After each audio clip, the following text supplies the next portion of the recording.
अस्सलामुअलैकुम। Welcome to my channel midnight horror stories.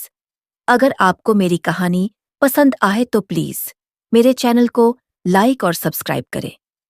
एक दफा की बात है, साहिल नाम का एक टेक गीक लड़का था जिसे पुरानी और हॉन्टेड चीजों में बहुत इंटरेस्ट था।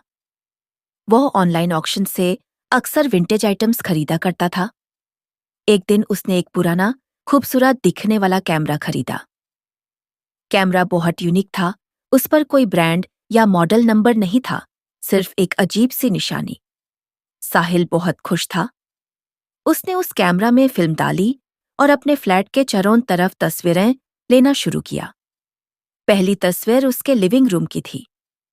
जब उसने फिल्म डेवलप की, वो हैरान रह गया। तस्वीर में उसके लिविंग रूम के सोफे पर एक धुंधली सी औरत बैठी थी, जबकि तस्वीर लेते वक्त वहां कोई नहीं था। साहिल पहले डर गया, फिर उसे लगा शायद फिल्म खराब थी या उसकी नजर का धोखा था।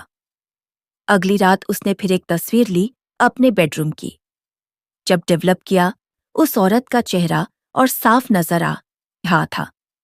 उसकी आंखें बिल्कुल साफ थीं और उसके चेहरे पर एक खौफनाक मुस्कुराहट थी। औरत की पोजीशन तस्वीर में उसके बेड के बिल्कुल पास थी। साहिल का जिस्म कांप गया। उसने समझ लिया कि यह कैमरा मामूली नहीं है। जिस चीज की तस्वीर ली जाती थी, उसकी रूह उस तस्वीर में कैद हो जाती थी, और जो रूह उसकी तस्वीर में आई थी, वो उसके फ्लैट में मौजूद थी।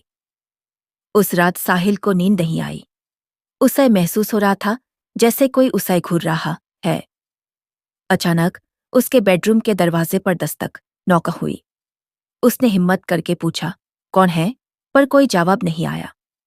जब उसने दरवाजा खोला, वहां कोई नहीं था सिवाय उस अंधेरे के। वो वापस बेड पर आया तो उसे अपने कानों में सिसकने, सॉबिंग की आवाज आई। आवाज उसके बेड के नीचे से आ रही थी। उसने टॉर्च उठाई और नीचे देखा।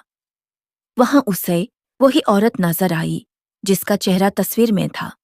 उसकी आंखें सेफ्ट थीं और वो उसे घूर रही थी। साहिल चीख मारकर उल्टा गिर गया। वो कैमरा उसके हाथ से गिर गया और टूट गया। जैसे ही कैमरा टूटा, वो औरत गायब हो गई। साहिल पसीने में सराबोर था।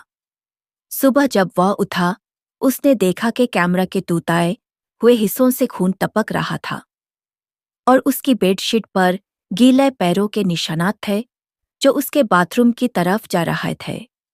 साहिल ने फौरन वो फ्लैट खाली किया और फिर कभी पुरानी चीजें नहीं खरीदीं।